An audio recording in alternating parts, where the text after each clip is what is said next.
Hello बेटा, welcome to Avanti fellows. आज जो मेजर टेस्ट हुआ था उसका हम डिस्कशन करेंगे, ठीक है। तो मेजर टेस्ट 3 का solution we will be discussing. तो बिफोर प्रोसीडिंग मैं आपको एक बार सिलेबस बता देता हूँ जो यहाँ पर आया था कि there were 50% weightage was given to grade 11 and another 50 was given to grade 12। तो 50% सिलेबस आपका 11th के सिलेबस से आया था और 50% आया था ग्रेड 12 के सिलेबस से। तो ग्रेड 11 का जो चैप्टर्स थे वो थे work, power and energy, circular motion, centre of mass and rigid body dynamics. Class 12 से जो आया था electrostatics, current electricity, capacitance, magnetic effect of electric current, electromagnetic induction and electromagnetic waves. तो ये आपके चैप्टर्स हैं जो यहाँ पर इस मेजर टेस्ट 3 में कंक्लूड किए गए, राइट, जो इंक्लूड किए गए। चलिए तो अब एक एक करके क्वेश्चंस देखते हैं। सबसे पहला question, what minimum speed does a 100 gram particle need at point B to reach point A, the graph shows potential energy versus position. ठीक है, तो क्या दिया है कि 100 ग्राम का एक पार्टिकल है, उसको पॉइंट बी पर कितनी स्पीड चाहिए, at point B to reach point A. तो पॉइंट बी पर इसको कितनी स्पीड चाहिए ताकि वो पॉइंट ए पर पहुंच जाए। अब देखो, आप potential energy at point B 0 मान लेते हैं और पॉइंट ए पर उसको जाना है, बट जाने के लिए उसको जो पाथ फॉलो करना पड़ेगा वो अलोंग द एनर्जी कर्व है ना। तो देखो, अगर ये पार्टिकल पॉइंट बी से टॉप मोस्ट पॉइंट तक आ गया तो उसके बाद ये पॉइंट ए तक अपने आप चला जाएगा। तो we have to find out कि इसको कितनी स्पीड चाहिए, right, speed at point B to reach at point A. तो बीच में इसको कुछ ना कुछ हायर मैक्सिमम एनर्जी के पॉइंट पे जाना पड़ेगा, लेट अस से कि पॉइंट सी। तो जो एनर्जी चाहिएगी वो कितनी चाहिएगी, at kinetic energy at point B should be at least to circumpass या to overcome the potential energy difference between point B and point C. तो बी और सी के बीच में जो पोटेंशियल एनर्जी का डिफरेंस है उतनी एनर्जी मिनिमम काइनेटिक एनर्जी के फॉर्म में चाहिएगी एट पॉइंट बी। तो आपको क्या बताना है, what should be the velocity, है ना, मिनिमम स्पीड चाहिए। तो हम क्या करेंगे, एनर्जी कंजर्वेशन लगाएंगे। ठीक है बच्चे, तो एनर्जी कंजर्वेशन से हमें मिलेगा half m v square, half into mass कितना दे रखा है इसका 100 ग्राम्स, तो 100 डिवाइडेड बाय 1000, ये आपका किलोग्राम में मास हो गया, इंटू वेलोसिटी एट बी कितनी चाहिए, उसका square half m v square. ये आपको काइनेटिक एनर्जी अवेलेबल होनी चाहिए at point B so that it can reach the maximum potential energy का पॉइंट। तो पोटेंशियल एनर्जी देखो ग्राफ से एट पॉइंट सी कितनी है 5 और बी पर मैंने क्या ज्यूम की थी 0।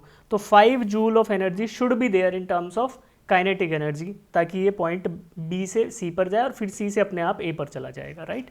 तो क्या करें, वी बी निकालना है, इस इक्वेशन को मुझे सॉल्व करना है।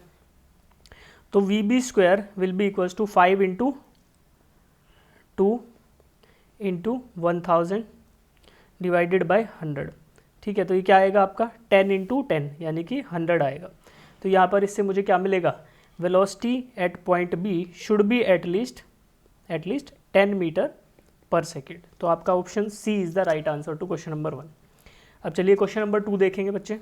Question number 2, a plate of mass m, length b, breadth a is initially lying on the horizontal floor with length parallel to the floor and breadth perpendicular to the floor. The work done to erect it on the breadth is, ठीक है। तो आप ऐसे दिया हुआ है कि ये ग्राउंड है, इस पर पहले ये ब्लॉक आपका ऐसे रखा हुआ है with horizontally length parallel to the floor. तो ये ऐसे रखा हुआ है, पहले लेंथ था वो फ्लोर के अलोंग था, दिस इज एल, और ब्रेड्थ इसके परपेंडिकुलर होगा क्योंकि रेक्टेंगुलर है।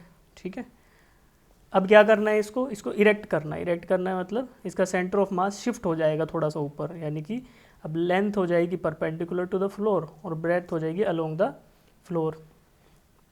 ये बी हो गया और ये आपका एल हो गया। तो देखो पोटेंशियल एनर्जी इंक्रीज होगी, पहले इसका सेंटर ऑफ मास क्या था कि साइड पे था, initially it was at b/2 height पर था इसका सेंटर ऑफ मास, और ये बाद में कितना हो गया, बाद में ये बढ़कर हो गया l/2 हाइट पर चला गया सेंटर ऑफ मास। तो अब हमें कितनी एनर्जी, कितना वर्क डन करना पड़ेगा, work done will be stored in terms of potential energy of the system. तो मैं क्या करूँगा, work done will be nothing but final potential energy minus initial potential energy. तो क्या करें बच्चे, we can do that, work done is equal to mg into H, final height कितनी है l/2 minus initial height mg into b/2। तो ये आपका क्या हो गया, this is the work done that is required. इसी में अगर mg को कॉमन ले लेंगे तो कितना आ गया, mg into L/2 minus B/2 यानी L माइनस B/2। तो ऐसे कोई सा ऑप्शन है हमारा, तो हमारा ऑप्शन है बच्चे ऑप्शन, अच्छा लेंथ को इसने दे रखा है, length is B and breadth is A, तो लेंथ की जगह B रख देते हैं और ब्रेड्थ की जगह A रख देते हैं बच्चे, ठीक है। mg इंटू लेंथ की जगह B रख देते हैं और ब्रेड्थ की जगह A रख देते हैं, तो ये आपका हो गया mg into B minus A/2। तो mg into B minus A/2 आपका option C is the correct answer, ठीक है। इनिशियली भी हम इसको ऐसे ले सकते थे कि लेंथ की जगह B रख लेते और ऐसे, बट आपको समझ आ गया कि potential energy gain should be equal to work done. तो वर्क डन हमारा आ गया mg into B minus A/2, तो option C is the correct answer to this question. चलिए अब क्वेश्चन नंबर 3 देखते हैं बच्चे।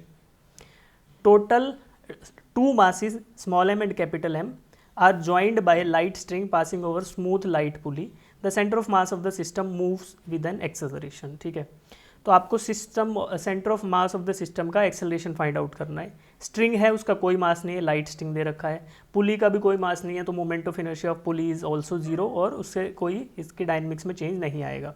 तो अब मुझे क्या करना है, centre of mass of the system का फॉर्मूला अगर हम लिखें, यहाँ पे 2 मासेज हैं, एक एम स्मॉल एम एक कैपिटल एम, तो 2 मास होंगे, उसमें centre of mass of system का जो एक्सेलरेशन होगा that should be equal to, formula लिख रहे हैं m1a1 plus m2a2 divided by m1 plus m2। तो ये आपका आएगा centre of mass of the system का एक्सेलरेशन। अब मुझे acceleration of both the blocks find out करना है, ठीक है। तो यार अब m is greater than capital M is greater than small m, तो ये पूरा का पूरा सिस्टम ये कैपिटल M नीचे की तरफ ऐसे एक्सेलरेशन A से एक्सेलरेट करेगा और as a result small m ऊपर जाएगा एक्सेलरेशन A से।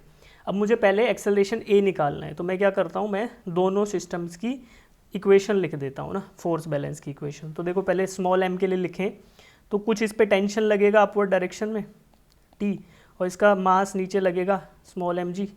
तो बच्चे क्या आएगा, mass into acceleration should be equal to T minus mg, क्योंकि यहाँ पे टेंशन ज़्यादा होगा, टेंशन ज़्यादा होगा तभी तो ये सिस्टम ऊपर एक्सेलरेट करेगा, राइट।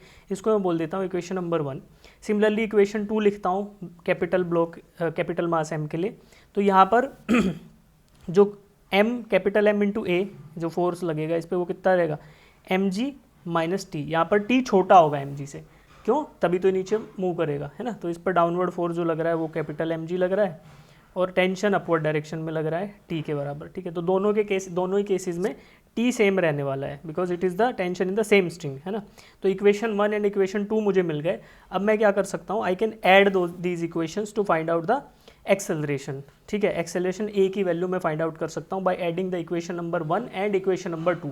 तो इनको ऐड करते बच्चे अब ऐड करूँगा मैं इन दोनों को, तो क्या लिखेंगे बच्चे, we can find out A। तो A क्या आएगा मेरा देखिएगा, इन दोनों इक्वेशन को मैं ऐड कर रहा हूँ। लेफ्ट साइड में हमें मिला स्मॉल m a और capital M a, this should be equal to T minus mg plus capital mg minus T. तो t दोनों साइड कॉमन था तो ये आपका कैंसिल आउट हो जाएगा, ये प्लस का t माइनस का t, यहाँ से a आ जाएगा। तो यहाँ से a I can write a is equal to, a को कॉमन ले लिया लेफ्ट साइड में और इधर राइट साइड में ले आया, तो ये आपका क्या है, capital mg minus small mg divided by small m plus capital m। तो इसी को और थोड़ा सिंप्लीफाई करके लिख सकते हैं, capital m minus small m divided by capital m plus small m into G. तो ये मुझे एक्सेलरेशन ऑफ द ब्लॉक मिल गया। राइट साइड का जो ब्लॉक है कैपिटल M उसमें डाउनवर्ड डायरेक्शन में और लेफ्ट साइड वाले ब्लॉक पे अपवर्ड डायरेक्शन में। तो मुझे एक्सेलरेशन A की वैल्यू मिल गई। अब I can substitute the values of A1 and A2। तो यहाँ से A1 अगर मैं ब्लॉक 1 और 2 मार्क कर दूँ, ठीक है, मेरा 1 है कैपिटल वाला और 2 है ये, तो अब मेरा एक्सेलरेशन A1 की जो वैल्यू आएगी वो क्या आ जाएगी बच्चे, acceleration A1 will be positive. अगर मैं डाउनवर्ड को पॉजिटिव मान लेता हूँ तो A1 will be plus A and A2 will be minus A। तो अभी इसी के अकॉर्डिंग मैं इक्वेशन में सब्सटीट्यूट कर देता हूँ, acceleration of centre of mass will be equal to, देखिएगा 1 upon small m plus capital M तो कॉमन रहेगा, तो उसको एक साथ लिख लेते हैं, small m plus capital M। अब इसके बाद खाली मैथमेटिक्स का इक्वेशन बच गया ये, into capital M mass into acceleration A जो मेरा अभी आया, capital M minus small m divided by capital M minus plus small m into G, और दूसरे का एक्सेलरेशन माइनस आएगा, ठीक है। तो that is small m into capital M minus small m divided by capital M plus small m into G. अब इसको further simplify खाली करना है, तो इसको सिंप्लीफाई करेंगे तो क्या आएगा, जी इधर लेफ्ट साइड ले लिया common, small m plus capital M into अंदर देखो m माइनस एम और कैपिटल M माइनस एम 2 बार आ रहा है, तो वो आपका सिंप्लीफिकेशन के बाद capital M minus small m का स्क्वायर आ जाएगा और नीचे क्या बचेगा, capital M plus small m। तो ये इक्वेशन सिंप्लीफाई हो गई। तो इसको और सिंप्लीफाई करना है तो क्या कर सकते हैं, small m plus capital M भी 2 बार आ रहा है, इसको कर दो small m minus capital M minus small m का square divided by capital M plus small m का स्क्वायर इंटू जी। तो ये आपका आ गया एक्सेलरेशन ऑफ सेंटर ऑफ मास। तो इसके अकॉर्डिंग फिर हमारा कौन सा ऑप्शन सही होगा बच्चे, ऑप्शन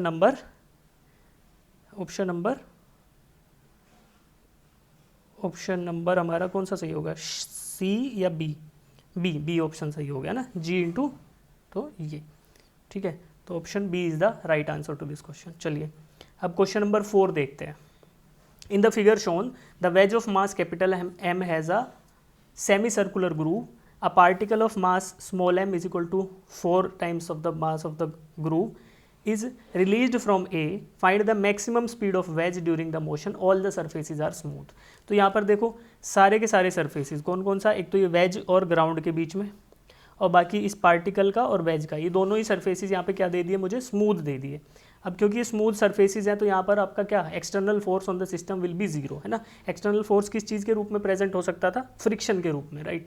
अब फ्रिक्शन तो एब्सेंट है, तो क्या करें, तो we can conserve the momentum in horizontal direction, right. अब हॉरिजॉन्टल में क्यों करेंगे वो समझो आप।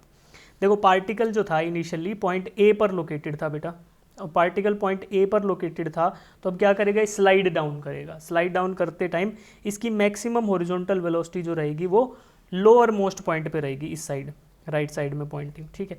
और इसी समय हम बोल सकते हैं कि इसकी जो वेज है उसकी वेलोसिटी को मैं बोल देता हूँ वेलोसिटी ऑफ वेज, ये लेफ्ट साइड में रहेगी, और वेलोसिटी ऑफ पार्टिकल को क्या बोलूँ, वेलोसिटी ऑफ पार्टिकल ये आपकी राइट साइड में रहेगी। अब I can easily conserve the momentum in horizontal direction, और मैं रिलेशन फाइंड आउट कर सकता हूँ maximum speed of the ways के टर्म्स में, यानी वी डब्ल्यू मुझे निकालना है अब, ठीक है। तो अब क्या करें बच्चे, देखो पहले तो मैं क्या कर रहा हूँ, आई विल राइट, मैं इसकी ना मोमेंटम इक्वेशन लिख देता हूँ। तो मोमेंटम इक्वेशन के अकॉर्डिंग क्या आएगा, capital M into velocity of wedge, ये नेगेटिव डायरेक्शन में तो माइनस लगा दिया इसके साथ, is equal to mass of particle is 4 times of M into velocity of particle. तो यहाँ से मुझे मिल जाएगा बच्चे कि M into V W plus 4 times of M into V P is equal to 0। और यहाँ से और इसको सिंप्लीफाई करें तो मुझे क्या मिलेगा, velocity of wedge is equal to minus of 4 times of velocity of particle. अब ये वेलोसिटी ऑफ वी पी क्या है, velocity of the particle in horizontal direction at the bottom most point. अब मुझे ये फाइंड आउट करना है। अब देखो बच्चे, क्योंकि बाहर से कोई एनर्जी इनपुट भी नहीं है ना वर्क इनपुट है, तो मैं क्या करूँगा कि potential energy drop between the initial point and the bottom most point. तो इनिशियल पॉइंट है यहाँ पे, जो इनिशियल पॉइंट है वहाँ से लेकर बॉटम मोस्ट पॉइंट पर जो ये पार्टिकल आएगा, तो इसके अंदर जो पोटेंशियल एनर्जी में ड्रॉप होगा वो किस में कन्वर्ट हो जाएगा, that will be converted into the kinetic energy of the system. तो kinetic energy of the system के टर्म में वो कन्वर्ट हो जाएगा। अब एनर्जी इक्वेशन लिख सकते हैं हम, है ना। तो पोटेंशियल एनर्जी ड्रॉप, देखो ड्रॉप कितना हुआ हाइट का, आर के बराबर, because it is a circular loop, semi circular loop, तो आर के बराबर यहाँ पर हाइट का ड्रॉप हुआ है। तो मैं क्या लिखता हूँ, we will write the potential energy drop. Potential energy drop क्या होगा, मास ऑफ द पार्टिकल जो कि 4 इंटू कैपिटल M के बराबर है, M into G into H क्या है, R के बराबर। तो 4 mgr should be equal to, ये किसके बराबर होगा, इसको थोड़ा नीचे लिख लेते हैं इस इक्वेशन को, थोड़ा लेंथी इक्वेशन होगा, 4 mg into R, it will be equal to half into M into velocity of wedge का square plus 1/2 into mass particle 4m into velocity of particle का स्क्वायर। देखो यहाँ नेगेटिव साइन का हमारा वो रोल ज़्यादा आया नहीं, क्योंकि स्क्वायर हो जा रहा है वेलोसिटी का। तो आपका ये आपकी एनर्जी इक्वेशन आ गई, ठीक है। अब इसको सिंप्लीफाई करेंगे बच्चे, we can simplify this equation और यहाँ पर क्या रखेंगे, वेलोसिटी ऑफ पार्टिकल को रख देते हैं हम VW/4। तो VW/4 रखेंगे तो फिर एक ही अननोन बचेगा, वेलोसिटी ऑफ वेज, जो मुझे निकालना है, ठीक है।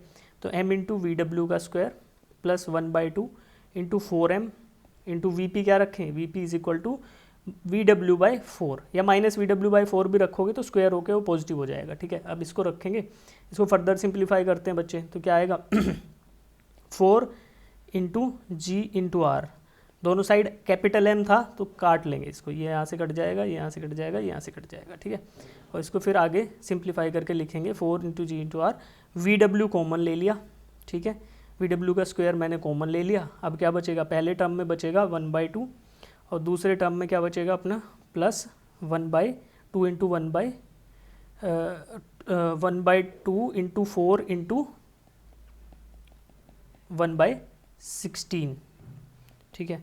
तो ये ऐसा कुछ आएगा, तो यहाँ से मुझे मिलेगा बच्चे, इसको आगे सॉल्व करते हैं, तो ये आपका आएगा 4 into G into capital R is equal to velocity of wedge का स्क्वायर इंटू 1/2 प्लस 1/8, ठीक है।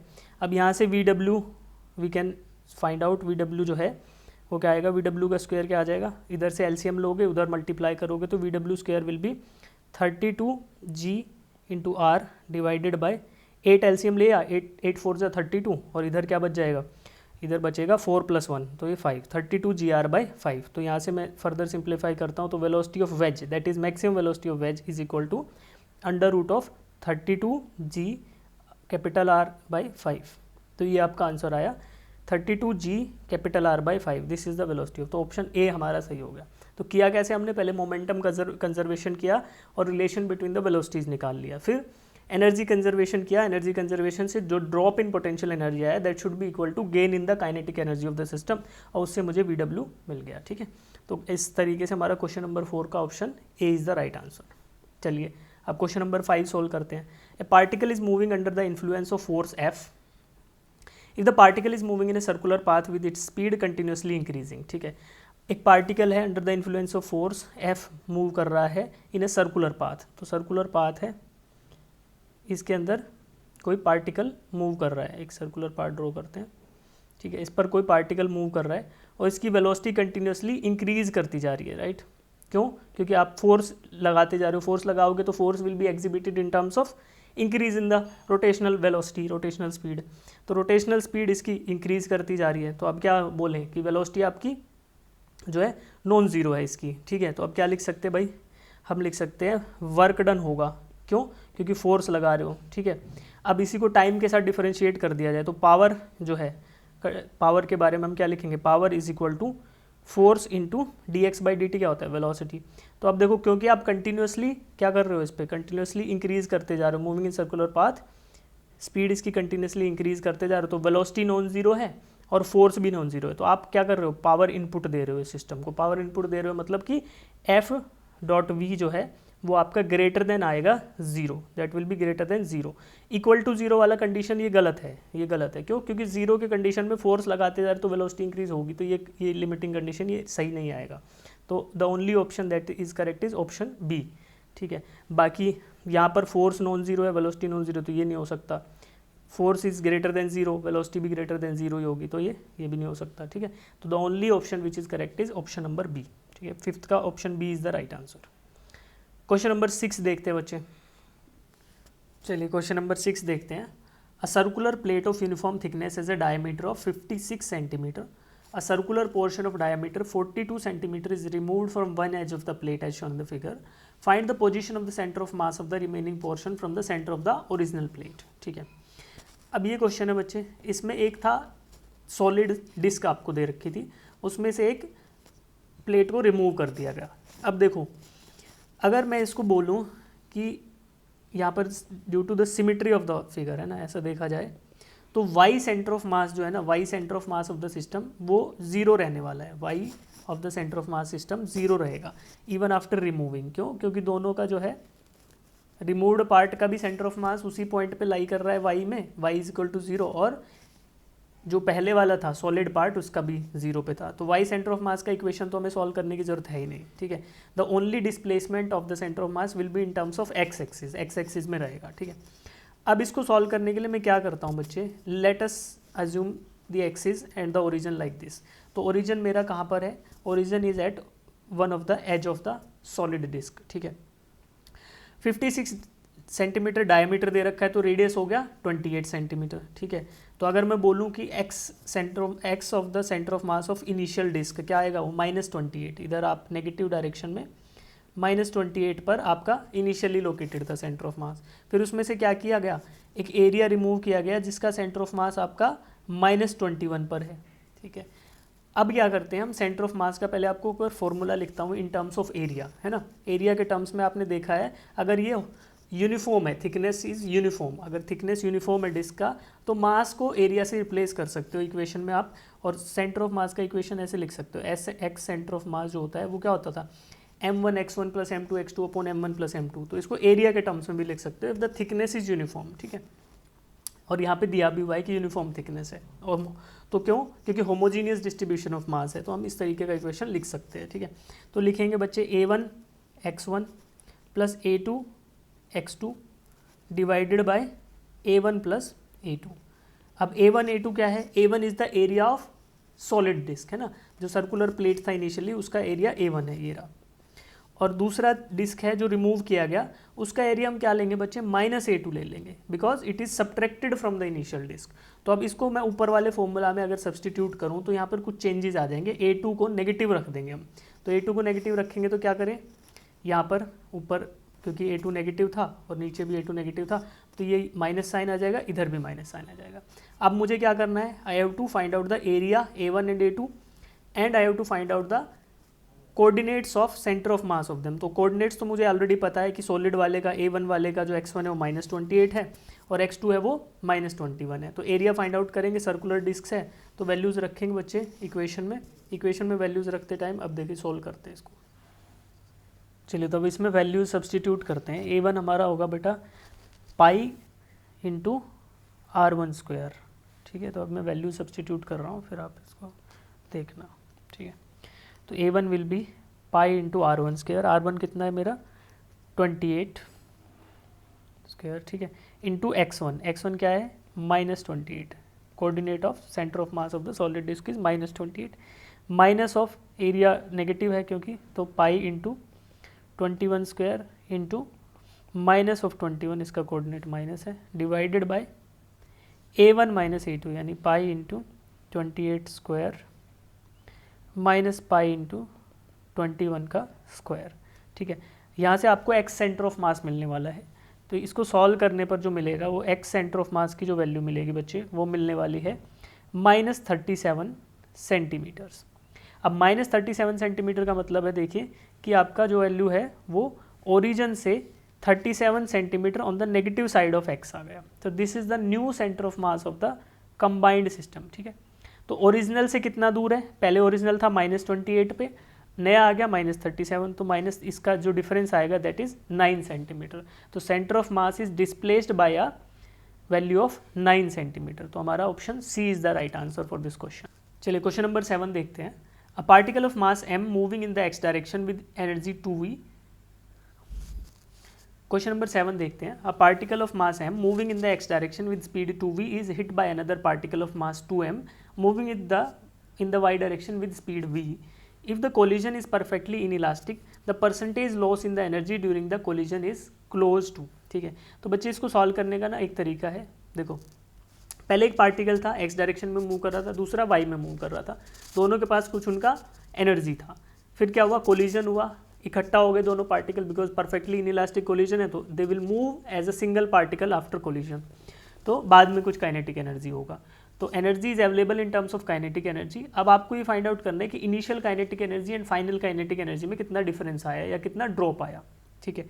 चलिए तो मैं इनिशियल काइनेटिक एनर्जी लिखना चाहता हूँ बच्चे, मैं बोल देता हूँ इसको E1 जो कि मेरा होगा हाफ इंटू फर्स्ट पार्टिकल का मास जो m दिया है, velocity of first particle 2v दे रखी है, plus half into mass of second particle जो कि 2m दे रखा है and velocity is given as v²। तो इसको सॉल्व करने पर आपको मिलेगा 2mv² प्लस mv², ये आपको मिलेगा 3 ऑफ mv²। ये आपका आ गया इनिशियल काइनेटिक एनर्जी या initial energy of the system, ठीक है।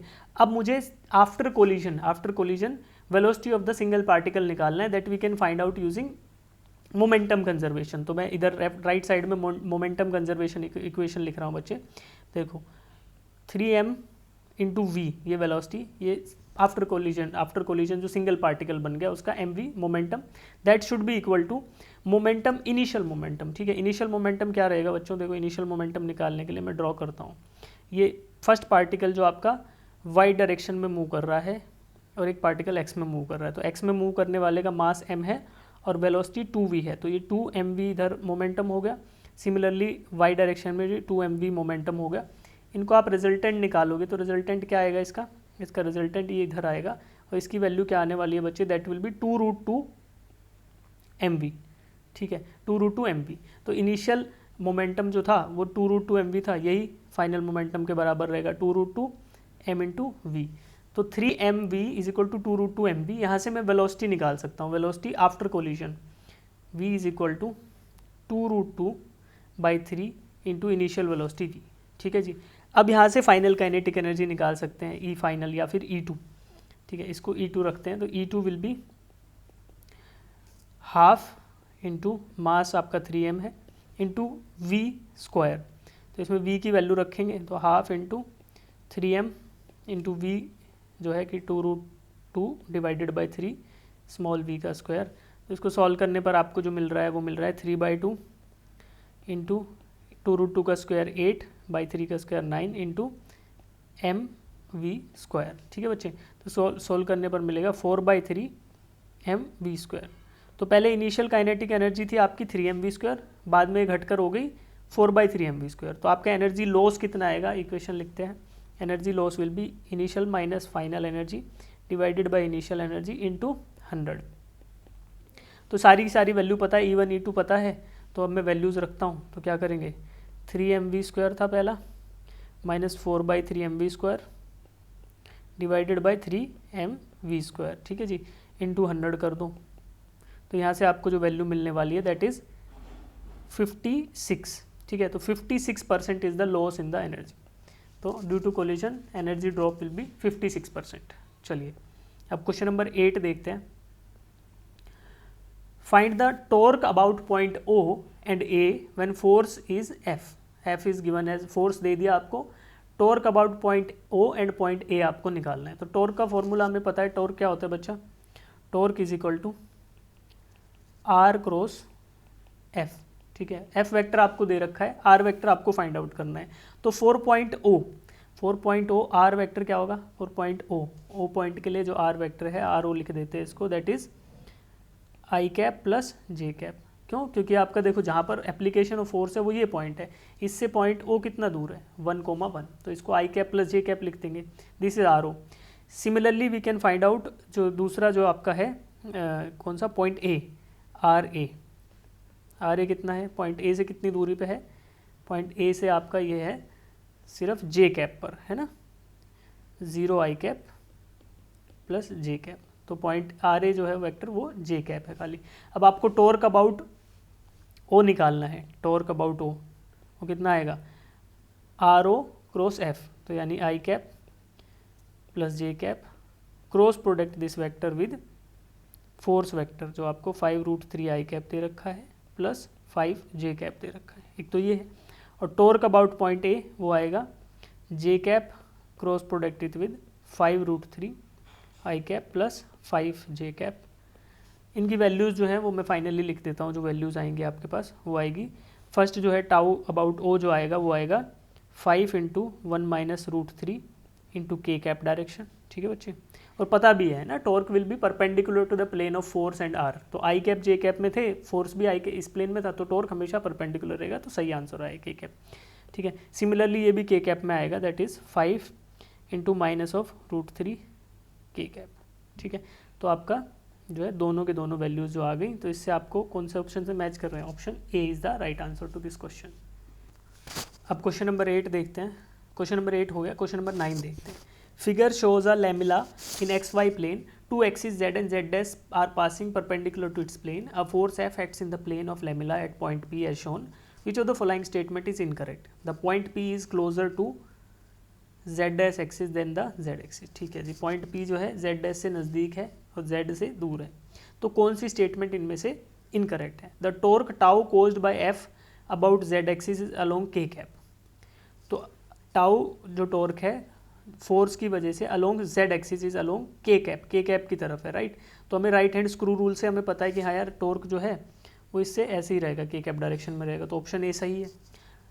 Torque tau caused by F along Z dash axis is minus के कैप, ये भी सही है कि इसमें एंटी क्लॉकवाइज जाएगा, इसमें क्लॉकवाइज जाएगा तो डाउनवर्ड आपका पॉइंट करेगा thumb, right hand thumb rule से। सी क्या है, torque caused by F about Z axis is greater in magnitude than about Z dash, तो जेड डैश से फोर्स जो है नज़दीक है तो इसलिए टॉर्क कम होगा, जेड से दूर है तो टॉर्क ज़्यादा होगा, तो ऑप्शन सी भी सही है। Total torque is given by tau 1 plus tau 2, तो यार देखो दो टाउ और टाउ डैश तो अलग अलग एक्सिस के अलोंग टॉर्क्स है, तो इनको ऐड करना is not a practical thing, तो यहाँ पे ऑप्शन डी ही हमारा रॉन्ग स्टेटमेंट हो गया। तो करेक्ट चॉइस क्या हुई फिर, which of the following is incorrect, तो करेक्ट चॉइस हमारा ऑप्शन डी इज इनकरेक्ट, तो ये D is the right answer to this question. चलिए क्वेश्चन नंबर 10 पढ़ते हैं। A smooth uniform rod of length L and mass M has two identical beads 1 and 2 of negligible size each of mass M which can slide freely along the rod. Initially the two beads are at the center of the rod and the system is rotating with angular velocity omega naught about an axis perpendicular to the rod and is passing through its midpoint. There are no external forces. When the bead reach the end of the rod, the angular velocity of the system is. देखो बाहर से लगने वाले external forces zero दे दिए आपको, right. तो यहाँ पर हमें क्या करना है, we have to solve it using conservation of angular momentum. Initially दोनों बीड सेंटर पे थे, बिल्कुल ये रोड है ना इसके बिल्कुल यहाँ पर थे, सेंटर पे थे, तो इनका पॉइंट मास ही चाहिए। देखो पॉइंट मास ही चाहिए, इनका मोमेंट ऑफ इनर्शिया क्या हो जाएगा, इनिशियली जीरो हो जाएगा और बाद में धीरे धीरे ये बाहर जाएंगे। तो जब ये बिल्कुल एज पे होंगे है ना, तो उस टाइम आपको बताना है कि velocity of the system, angular velocity omega of the system. तो यहाँ पर हम कंजर्वेशन ऑफ एंगुलर मोमेंटम यहाँ पे यूज़ करेंगे। तो पहले निकालते हैं initial angular momentum L initial, वो क्या आएगा बच्चा, that will only be due to rod. तो जो एक्सिस पर जो एक्सिस है उसका रोड का जो है एक्सिस के अबाउट, जो रोटेशनल एक्सिस के अबाउट क्या होता है ml²/12 इंटू इनिशियल जो एंगुलर वेलोसिटी है ओमेगा नॉट बोल दिया। तो this is my initial angular momentum. अब क्या करना है, अब I have to find out final angular momentum. तो final angular momentum find out करने के लिए पहले फाइनल मोमेंट ऑफ इनर्शिया मैं निकाल लेता हूँ। I final will be equal to, एक तो रोड का तो रहेगा ही ml²/12 प्लस फिर है ना दो और मासेज ऐड हो जाएंगे। ये मास जो है ये एक बीड इधर आ जाएगा L/2 दूरी पर और दूसरा बीड राइट साइड में चला जाएगा वो भी L/2 दूरी पर, ठीक है। तो इन दो पॉइंट मासेज की वजह से मोमेंट ऑफ इनर्शिया क्या आएगा, स्मॉल m इनका मास दे रखा है इंटू r², तो ml/2 का स्क्वायर प्लस ml/2 का स्क्वायर। तो ये आपका आ गया मोमेंट ऑफ इनर्शिया फाइनली, ठीक है। अब फाइनल जो है एंगुलर मोमेंटम निकालना हो तो क्या करेंगे, मोमेंट ऑफ इनर्शिया को मल्टीप्लाई कर दो ओमेगा से, फाइनल एंगुलर वेलोसिटी से, ml²/12 plus 2 times of small m into L/2 का स्क्वायर इंटू ओमेगा। अब L initial should be equated to L final, because यहाँ पर कोई भी बाहर से एक्सटर्नल फोर्सेज नहीं लग रहे। तो क्या करेंगे बच्चे, सीधा सीधा Li should be equal to LF लिख देता हूँ। तो क्या आएगा मेरा equation, ml²/12 into omega naught is equal to ml²/12 plus 2m into L²/4 into omega, ठीक है। तो यहाँ से मुझे फाइनल ओमेगा ही तो निकालना है, तो ओमेगा निकाल लेंगे यहाँ से बच्चे। Omega is equal to 12 ml² divided by 12 into m∠L² plus 6 into small m∠L का स्क्वायर। तो ये ऐसे आएगा इंटू ओमेगा नॉट। तो यहाँ से ओमेगा क्या आएगा, फिर फर्दर सिंप्लीफिकेशन करेंगे तो आपका देखो L² दोनों साइड कॉमन है न्यूमरेटर डिनोमिनेटर में और 12 भी है, तो इनको काट लो तो आपको बचेगा m/M plus small 6 into small m into omega not, ठीक है। तो ये हमारा फाइनल एंगुलर वेलोसिटी आएगा सिस्टम का, जो कि मेरा ऑप्शन ए से मैच कर रहा है। तो option A is the right answer. यहाँ पर कंजर्वेशन ऑफ एंगुलर मोमेंटम से मैंने ये क्वेश्चन कर लिया, ठीक है बच्चे। अब क्वेश्चन नंबर 11 देखते हैं। Electric field at the origin due to infinite number of charges as shown in the figure is. तो आपको पॉइंट ओ पर इलेक्ट्रिक फील्ड निकालना है due to this infinite number of point charges. तो point charges की वजह से आपका इलेक्ट्रिक फील्ड का हम फॉर्मूला अगर लिखें तो क्या होगा बच्चे, इलेक्ट्रिक फील्ड का formula that is KQ/R, KQ/R², ठीक है। तो KQ/R² is the electric field. तो टोटल इलेक्ट्रिक फील्ड अगर मैं लिखूँ तो क्या होगा, एट पॉइंट ओ पहले वाले चार्ज की वजह से, तो क्या आएगा मेरा KQ/R आर, दूरी कितनी है 1 डिस्टेंस पे, तो E square plus second charge, charge तो क्यू ही है, दूरी हो गई 2, 1 स्क्वायर प्लस 2 स्क्वायर ऐसे आ गया। फिर थर्ड चार्ज क्या आ गया के क्यू बाय 4 स्क्वायर। ऐसे आप ऐड करते जाओ, ठीक है। तो इनफाइनाइट चार्जेस है तो इनफाइनाइट सीरीज बनेगा। अब मैं इसमें से कुछ कॉमन ले लेता हूँ वैल्यू, जो कि मेरी है के क्यू इज़ कॉमन, बाकी बचेगा 1/1 प्लस 1/4 प्लस 1/16 प्लस ऐसे आपका चलता जाएगा, ठीक है। अब ये क्या हो गया, ये जो आपका ज्योमेट्रिक प्रोग्रेशन हो गया, और इसमें आर की वैल्यू क्या है, R is equal to 1/4, R is 1/4। तो आप देखो इनिशियल टर्म जो ए है वो आपका 1 है और आर है 1/4। तो since R is less than 1, R की वैल्यू जो है वो लेस देन 1 है, और ये इनफाइनाइट ज्योमेट्रिक प्रोग्रेशन है, तो ऐसी इनफाइनाइट ज्योमेट्रिक प्रोग्रेशन के इनफाइनाइट टर्म्स का जो हम सम लिखते हैं वो क्या लिखते हैं, a अपॉन 1 - r, ठीक है बच्चे। तो मैं इसको क्या करूँगा, के क्यू को बाहर ही रख दूंगा और सम को लिख दूंगा। सम क्या आएगा, ए की वैल्यू 1 है अपॉन 1 - r, r इज़ 1/4, क्योंकि कन्वर्ज करेगी तो कन्वर्जिंग है, because r is less than 1, तो फिर इसका जो सम आता है a अपॉन 1 - r आएगा। तो इसमें वैल्यूज़ रख देंगे, वैल्यूज़ रखेंगे तो जो आपको वैल्यू मिलने वाली है इसको सॉल्व करके, that you will get 4kq/3। तो 4/3 kq, 4/3 kq मेरा option D is the right answer, option D मेरा सही आंसर है, ठीक है। चलिए अब क्वेश्चन नंबर 12 देखते हैं बच्चे। Charges q, 2q and -q are given to 3 concentric conducting spheres, conducting है ये, ठीक है। तो यहाँ पे चार्ज इंड्यूस होगा, ठीक है। Shells A, B and C respectively as shown the figure, the ratio of the charges on the inner and the outer surfaces of the shell C and C is R, ठीक है। Inner and outer surfaces of shell C पर आपको charges निकालने, ठीक है। तो अब focus करते हैं यहाँ पे। देखो total charge Q is given on the outer surface of sphere A, तो इसके अंदर तो कोई चार्ज इंड्यूस होगा नहीं, अंदर कुछ आएगा नहीं, तो due to this capital Q charge sphere B के इनर सरफेस पर एक चार्ज Q इंड्यूस हो जाएगा, जो कि नेगेटिव नेचर का होगा -Q। इस -Q की वजह से एक काउंटर एक्टिंग चार्ज +Q बाहर आएगा, ठीक है। तो +Q ये और दूसरा 2Q उसको ऑलरेडी दिया गया था, तो दोनों मिलकर आउटर मोस्ट के इनर सरफेस पर कितना इंड्यूस कर देंगे चार्ज, आउटर मोस्ट के इनर सरफेस पर -3Q चार्ज इंड्यूस कर देंगे। इस -3Q चार्ज की वजह से बाहर चार्ज क्या आ जाएगा, काउंटर एक्टिंग चार्ज प्लस का 3Q, और प्लस का 3Q चार्ज आने की वजह से ये तो आपका आया इंड्यूस चार्ज, और आपने कितना चार्ज दिया इसको, -Q। तो total charge on the outer surface कितना आ गया, 3Q -Q, जो कि आपका 2Q है। और इनर सरफेस पे, ये तो आउटर पे है, और इनर सरफेस पे जो आपको चार्ज मिला वो कितना है, जो इंड्यूस चार्ज था -3Q। तो रेशियो क्या आएगा, ratio of inner and outer, तो चार्जेस इनर एंड आउटर, तो इनर ऊपर लिखेंगे न्यूमरेटर में, इनर कितना था -3Q, आउटर कितना था 2Q, तो आपका क्या आ गया -3/2 रेशियो आ गया। तो रेशियो इज -3/2, तो option D is the right answer to question number 12, ठीक है जी। तो यहाँ पे कंडक्टिंग स्फीयर्स थे तो चार्ज इंड्यूस होगा, तो ऐसे हम कर सकते हैं, ठीक है। उसके बाद 2 identical metal plates are given, question number 13, 2 identical metal plates are given, positive charges Q1 and Q2, जहाँ पर Q2 का मैग्नीट्यूड Q1 से छोटा है respectively. If they are brought close together to form a parallel plate capacitor with capacitance C, the potential difference between them is, ठीक है। तो capacitance C का कैपेसिटर है, जिसको हम एप्सिलॉन नॉट A/D भी बोलते हैं, right. This is the capacitance. ऐसा एक कैपेसिटर बनेगा दो आइडेंटिकल प्लेट्स को पास लाने से। Charge on first plate is Q1, charge on second plate is Q2, दोनों चार्जेस पॉजिटिव हैं, Q2 का मैग्नीट्यूड Q1 से छोटा है, ठीक है। तो हम क्या करेंगे यार, net electric field inside the capacitor निकालने की कोशिश करेंगे, जो आपका आएगा, मैं E बोल देता हूँ, वो क्या आएगा, चार्ज Q1 की वजह से इलेक्ट्रिक फील्ड माइनस Q2 की वजह से, क्योंकि दोनों का डायरेक्शन अपोजिट होगा यार, है ना, दोनों का डायरेक्शन अपोजिट होगा, because both the charges are positive in nature. अब मुझे E1 माइनस E2 का मैग्नीट्यूड निकालना है, ठीक है जी। तो निकालते हैं अब। तो इलेक्ट्रिक फील्ड का फॉर्मूला अब यहाँ पे सब्सटीट्यूट करेंगे, तो इलेक्ट्रिक फील्ड का फॉर्मूला सब्सटीट्यूट करेंगे तो क्या आएगा, चार्ज जो पहला था Q1 अपॉन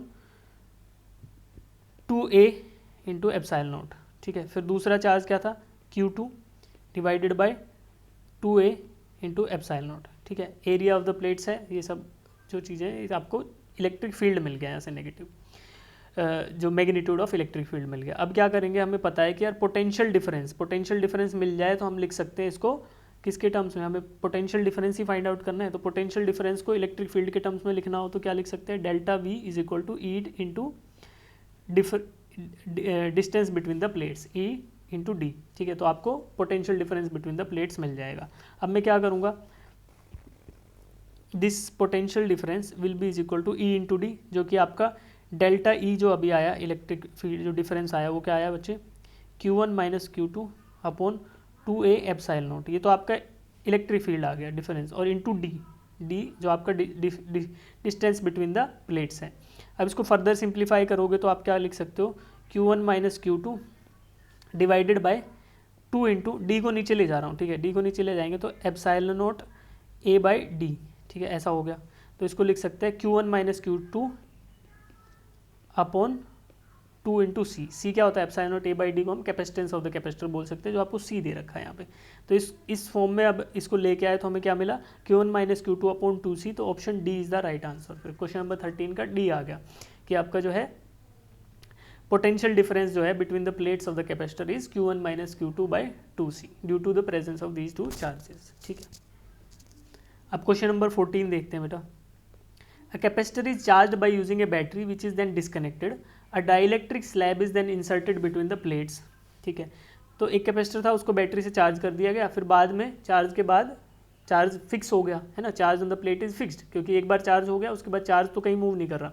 अब इसके बाद डाइलेक्ट्रिक स्लैब आपने उसके अंदर डाला कैपेसिटर के अंदर, तो अब कुछ स्टेटमेंट दिए गए हैं। तो देखो, reduction of the charge on the plates and increases the potential difference between, तो ठीक है, इंसर्शन ऑफ डाइलेक्ट्रिक प्लेट डालने से there is reduction of charge, गलत बात है, चार्ज तो फिक्स हो गया, तो option A is wrong. Increase in the potential difference across the plate, reduction in the stored energy but no change in the charge of the plate, अभी इसके बारे में हम कंक्लूजन नहीं निकाल सकते, ठीक है।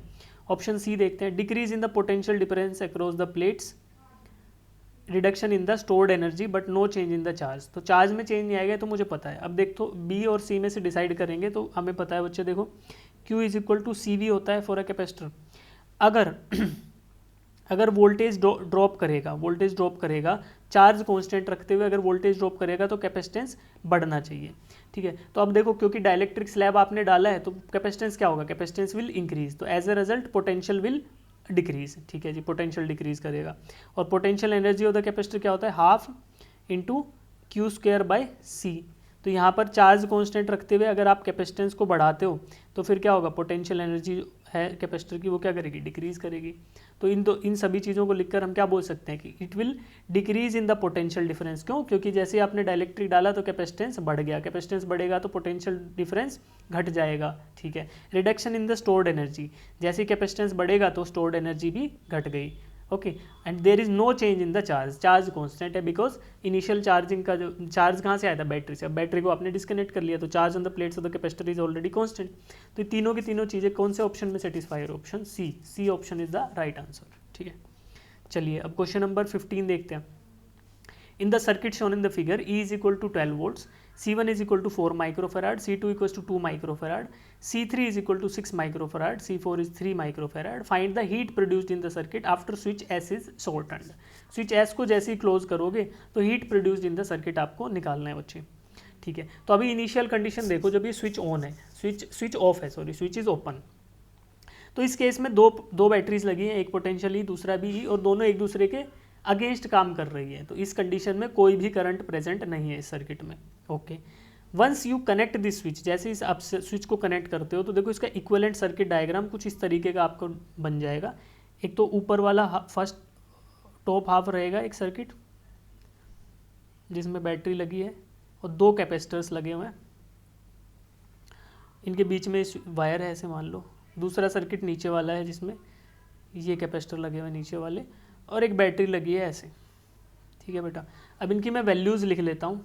C1 की वैल्यू आपको दे रखी है 4 माइक्रोफराड, C2 आपको दे रखा है 2, C3 6 दे रखा है और C4 आपको 3 दे रखा है, ठीक है। और potential of the batteries is 12 volt only, यहाँ भी 12 वोल्ट है, यहाँ भी 12 वोल्ट है। तो जैसे ही स्विच क्लोज होगा तो देखो पोटेंशियल ड्रॉप अगर हम बात करें, पोटेंशियल ड्रॉप क्या होता है, इनवर्सली प्रोपोर्शनल टू कैपेसिटेंस होता है, इनवर्सली प्रोपोर्शनल टू कैपेसिटेंस होता है। तो टू जो फेराड का कैपेसिटर है 2 माइक्रोफेराड का, उसके अक्रॉस 8 वोल्ट्स ड्रॉप होगा और 4 माइक्रोफेराड के अक्रॉस 4 वोल्ट्स ड्रॉप होगा, ठीक है। तो आप देखो यहाँ पर फिर आपको पता चलेगा। और सिमिलरली 3 और 6 के केस में होगा, 3 के अक्रॉस 8 वोल्ट्स ड्रॉप होगा और 6 के अक्रॉस 4 वोल्ट्स ड्रॉप होगा। तो यहाँ पर जो पोटेंशियल है, potential at this point, these 2 points, वो सेम रहने वाला है। तो अब हम क्या कर सकते हैं, टू सिंप्लीफाई द सर्किट, हम इसको बीच वाले को इरेज भी कर सकते हैं, क्योंकि कोई पोटेंशियल डिफरेंस ही नहीं है इन 2 पॉइंट के बीच में, तो कोई करंट भी फ्लो नहीं करेगा। तो मैं इनको मिटा ही देता हूँ। तो they will behave as 2 independent circuits, एक ऊपर वाला और एक नीचे वाला। अब मुझे क्या फाइंड आउट करना है, I have to find out the energy lost in the form of heat, है ना। तो एनर्जी, कितनी एनर्जी जो इसकी है वो हीट के फॉर्म में लॉस हो गई। तो ठीक है, पहले वर्क डन निकालते हैं। वर्क डन कितना आएगा, पहले इक्विवेलेंट कैपेसिटेंस निकालो, फिर उस कैपेसिटेंस जो चार्ज ट्रांसफर होगा, चार्ज को पोटेंशियल डिफरेंस के अक्रॉस मूव करने में कितना वर्क डन आएगा वो निकालते हैं। तो ऊपर वाले सर्किट में मैं बोल देता हूँ कि let the work done is W1।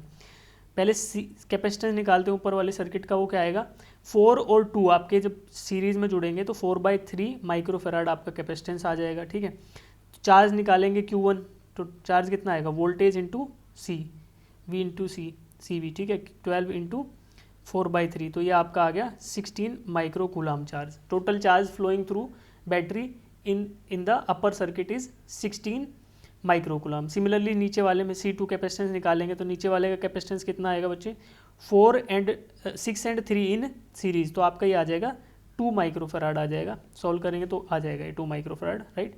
अब इसको चार्ज की बात करें, Q2 विल बी 12 वोल्ट्स और अक्रॉस 2 माइक्रोफेराड, तो ये कितना आ गया, 24 माइक्रो कूलाम चार्ज इधर ट्रांसफर हुआ, राइट। तो Q1 और Q2 आपको मिल गया। अब आप वर्क डन निकाल सकते हो, वर्क डन बाय बैटरी 1 जो ऊपर वाले सर्किट में है, that is charge into potential, तो Q1 इंटू V, तो आपका कितना, Q1 था 16 और वोल्टेज था 12, तो ये कितना आएगा, 16 into 12 micro joules. Similarly W2 कितना आएगा, Q2 इंटू V, तो ये आपका आ गया 24 इंटू 12 माइक्रो जूल्स।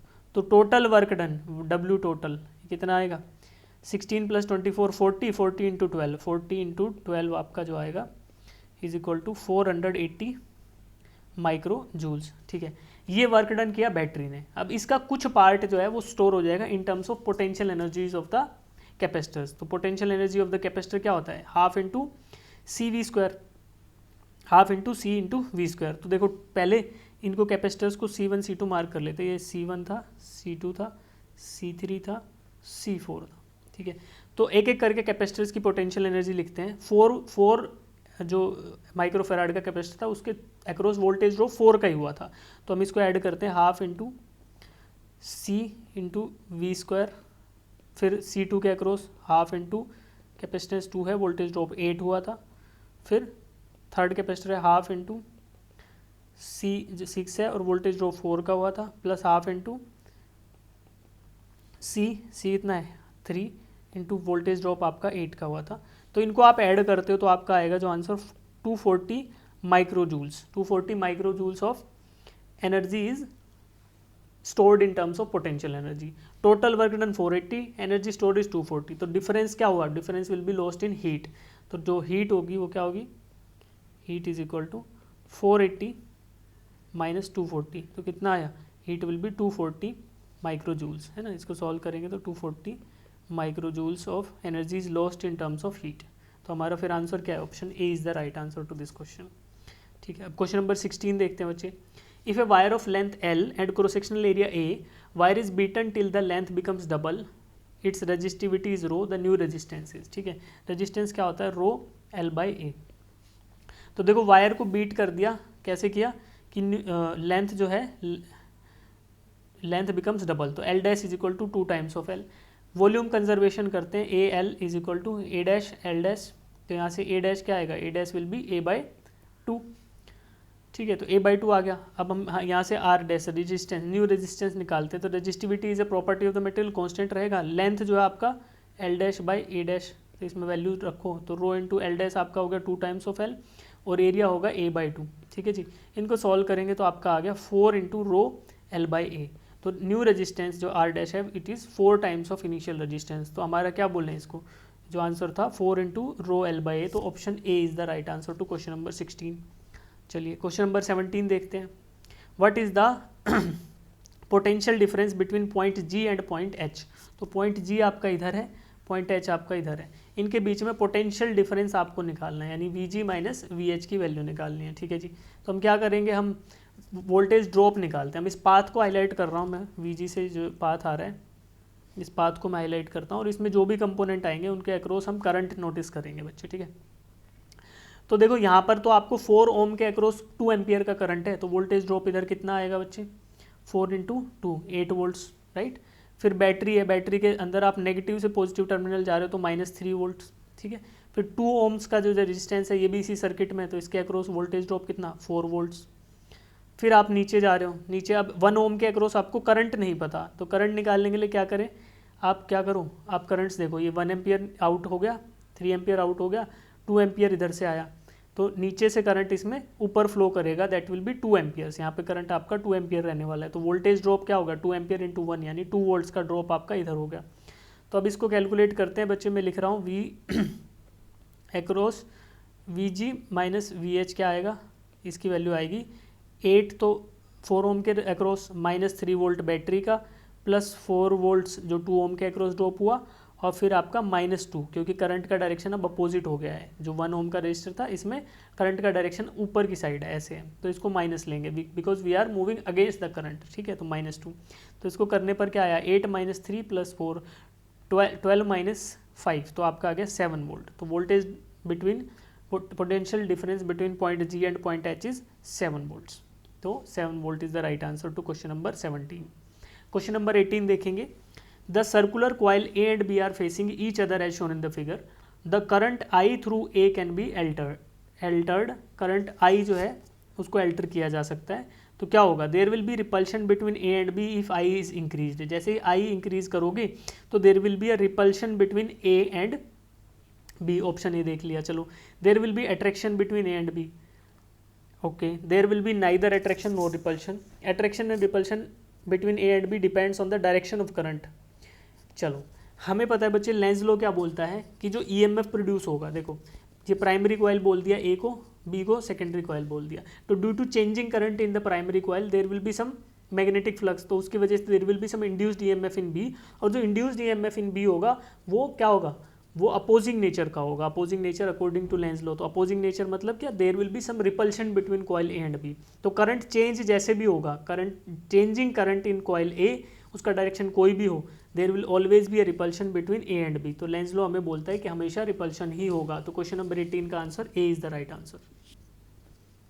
चलिए अब क्वेश्चन नंबर 19 देखते हैं।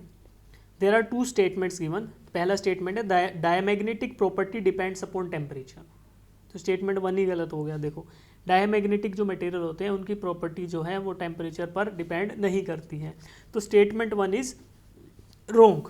स्टेटमेंट 2 देखते हैं, the induced magnetic dipole moment in a diamagnetic sample is always opposite to the magnetic field. तो डायमैग्नेटिक की प्रॉपर्टी है, बेसिक प्रॉपर्टी है कि जैसे ही जो बाहर का मैग्नेटाइजिंग फील्ड होगा उससे अपोजिट नेचर का मैग्नेटिक इसके अंदर डायपोल मोमेंट प्रोड्यूस होगा। तो statement 2 is correct but statement 1 is incorrect. तो इसके हिसाब से हमारा statement 1 is incorrect, statement 2 is true, तो option A is the right answer to this question.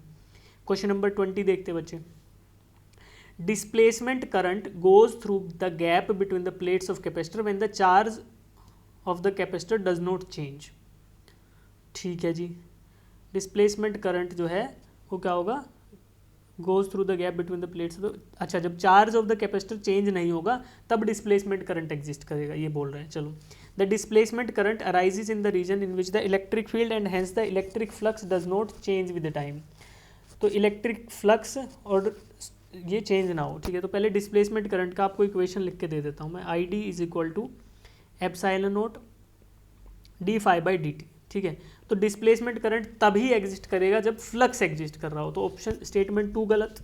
और फ्लक्स एग्जिस्ट कर नहीं सकता without the change in the, जब तक सर्किट में करंट ना हो, करंट नहीं होगा तो फ्लक्स नहीं होगा, और करंट होगा तो चार्जिंग या डिस्चार्जिंग हो रही होगी, चार्ज फिक्स नहीं रहेगा सर कैपेसिटर पे। तो स्टेटमेंट 1 भी इनकरेक्ट। तो both statement 1 and 2 are incorrect, hence the option A is the right answer to this question. Both statement 1 and statement 2 are incorrect. चलिए क्वेश्चन नंबर 21 देखते हैं। A current of 10 ampere is in a conductor of cross section 1 centimeter square if the number density of the free electrons be 10.3 into 10 to the power 28 per meter cube the drift velocity of the free electrons in micrometer per second। तो आपको drift velocity निकालना है in terms of micrometer per second, ठीक है।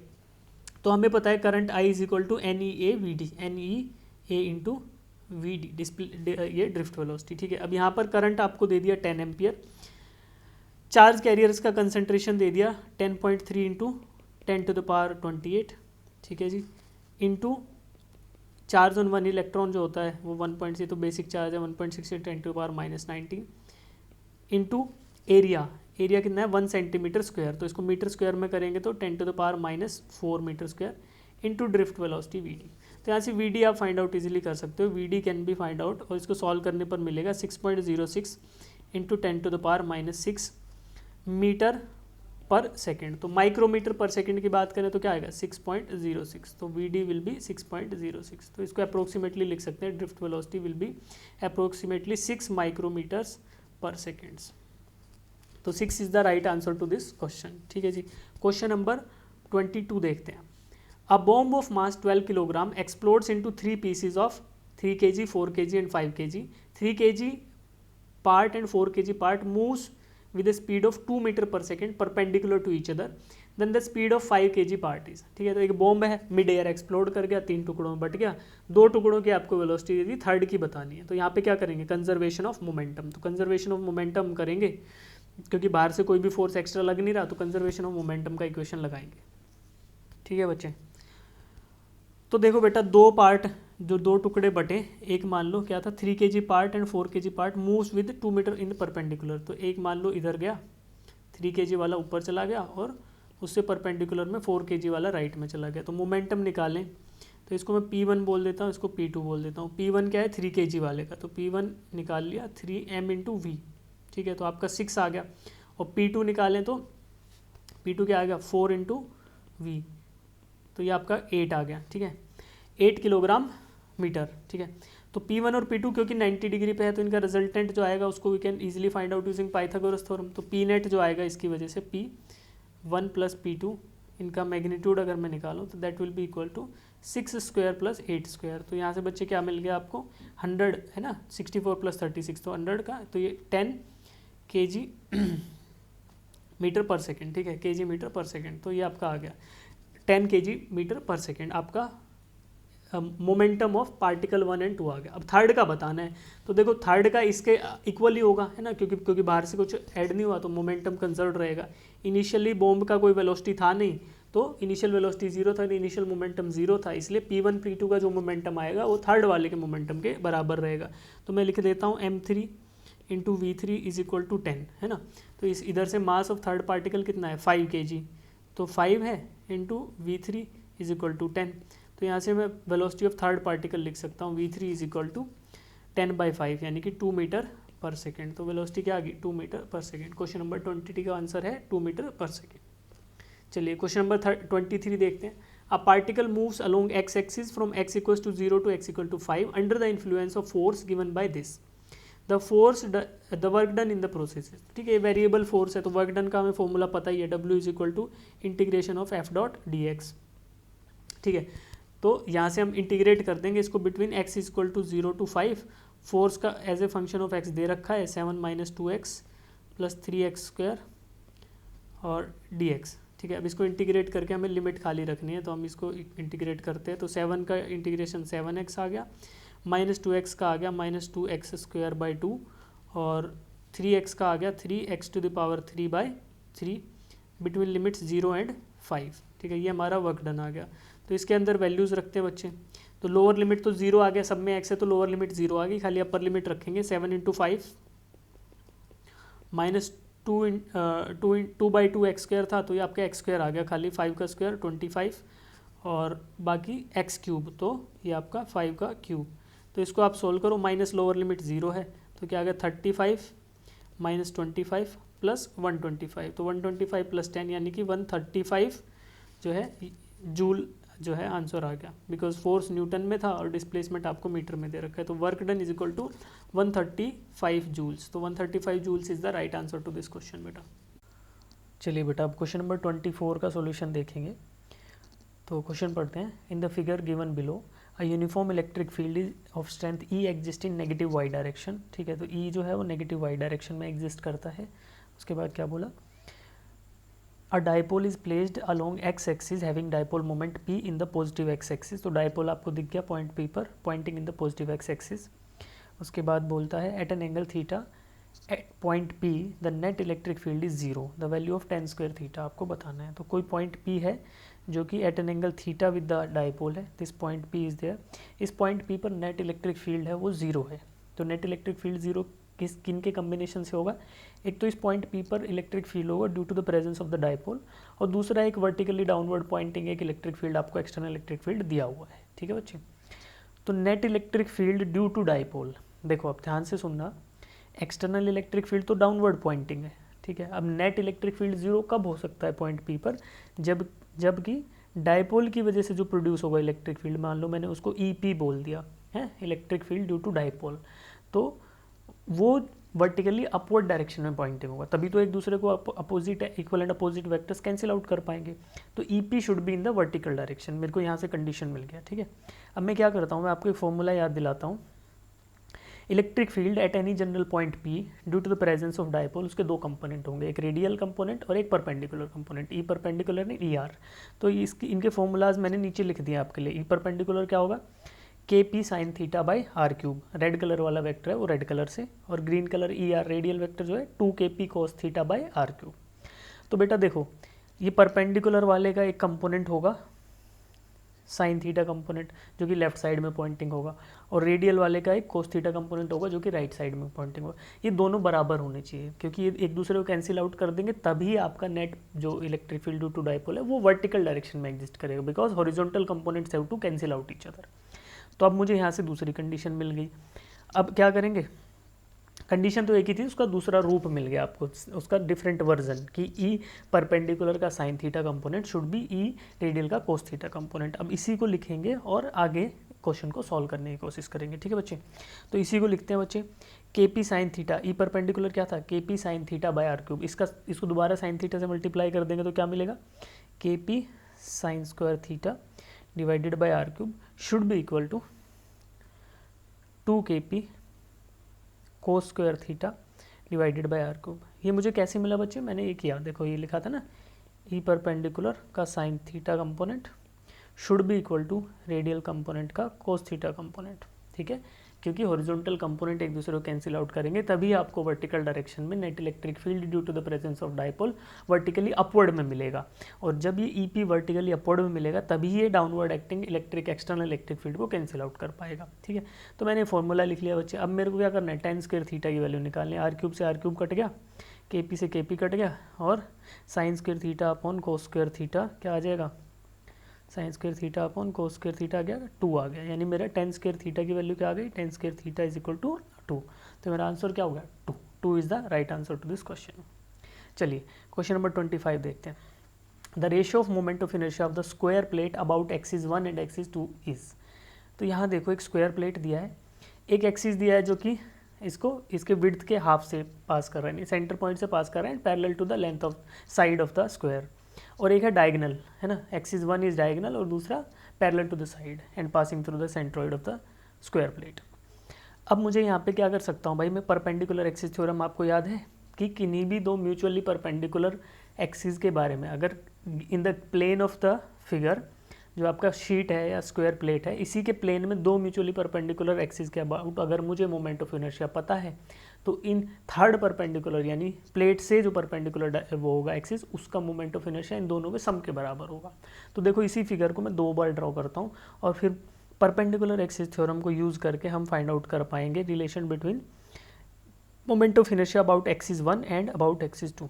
तो पहले axis 2 के बारे में बात करते हैं। एक्सिस 2 ऐसे है, उसी के सिमिलर एक्सिस ऐसे बनेगा, तो मैं बोल दूं कि this is moment of inertia about axis 2 due to symmetry of the shape, I2 ऐसे होगा। तो मुझे म्यूचुअली परपेंडिकुलर दो एक्सिस के अबाउट मोमेंट ऑफ इनर्शिया पता चल गया।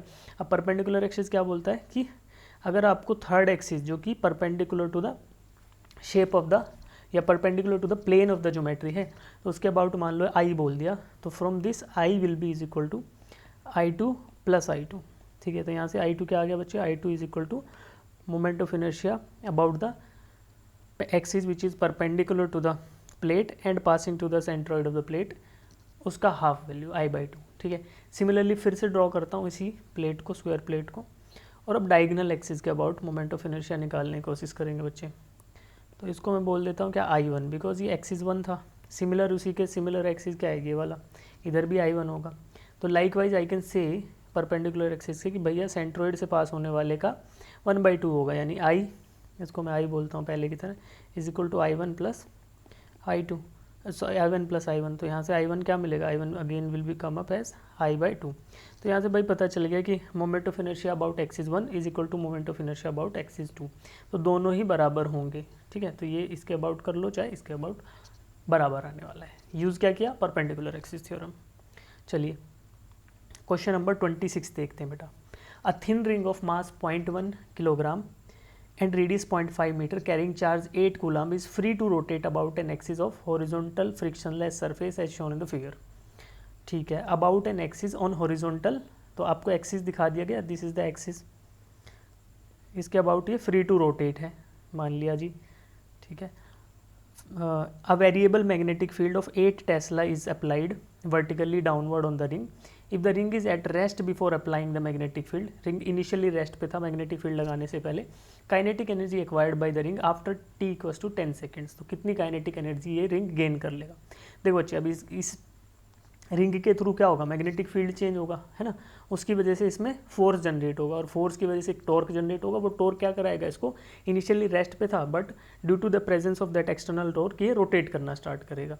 ये टॉर्क आपका 10 सेकंड तक एक्ट करता रहेगा। तो आपको फाइनल ओमेगा की वैल्यू बतानी है कि फाइनल इसकी एंगुलर वेलोसिटी क्या रहेगी, ठीक है। तो एक एक करके चीज़ों को लिखते हैं, सॉल्व करते हैं स्टेप बाय स्टेप, ध्यान से सुनते रहिए आप। तो सबसे पहला मेरा टारगेट क्या रहेगा यार, फोर्स निकालने के लिए मैं क्या करूँगा। देखो आपको चार्ज ऑन द रिंग दे दिया, तो फोर्स निकालने के लिए सबसे पहले I need to find out the electric field produced, है ना, इलेक्ट्रिक फील्ड निकालेंगे। तो मैं सबसे पहले यूज़ करूँगा बच्चे फैराडेज लॉ। तो लाइन इंटीग्रल यानी E.dl is equal to minus d∅/dt, ठीक है। तो मैग्नेटिक फ्लक्स का rate of change of magnetic flux, ठीक है। अब rate of change of magnetic flux को आई कैन राइट, अगर सिर्फ मैग्नीट्यूड की बात करें तो dl क्या होगा बच्चा, लाइन इंटीग्रल मतलब पूरा इसका सर्कमफ्रेंस ले लो। सर्कमफ्रेंस ऑफ सर्कुलर रिंग क्या आता है, 2πr, और d∅/dt को I can write a into dB/dt, area आपका πr² हो गया, इंटू dB/dt यानी rate of change of magnetic field. ये क्वेश्चन में दे रखा है 8 टेस्ला रेट ऑफ चेंज, आपको क्वेश्चन में दे रखा है, ठीक है, dB/dt। यहाँ से I can find out E is equal to πr² divided by 2πr। तो ये क्या आ जाएगा बच्चे, r/2 into dB/dt। dB/dt given है 8 टेस्ला, तो 8 वैल्यू रख देते हैं यहाँ पर। तो और r गिवन है, r is also given as 0.5।